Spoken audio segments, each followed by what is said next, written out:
It seems there is no end in sight as the California wildfires continue to burn out of control. With many evacuation orders in place across the state and many families now displaced, local Red Cross volunteers from the Northwest are heading down to help. One of those volunteers is Daryl Fuller. We work with public health officials to make sure we're following all the current guidelines, keeping people safe. Fuller is heading for Sacramento to help those who have lost everything. And I'm a shelter worker, and shelter workers do a variety of things from working inside large shelters where we have cots to hotels. A total of 10 volunteers from the Red Cross of Oregon and Southwest Washington will be heading to California. Fuller says despite the pandemic, the Red Cross is making sure everyone is taken care of.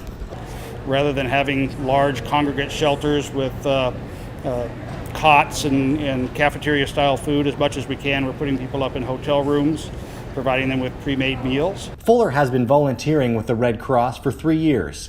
He spent the last couple of weeks working on the Mosier Creek fire in the Columbia River Gorge. It offers those of us that have the time to volunteer a wonderful sense of accomplishment to go and help people that we've never met before.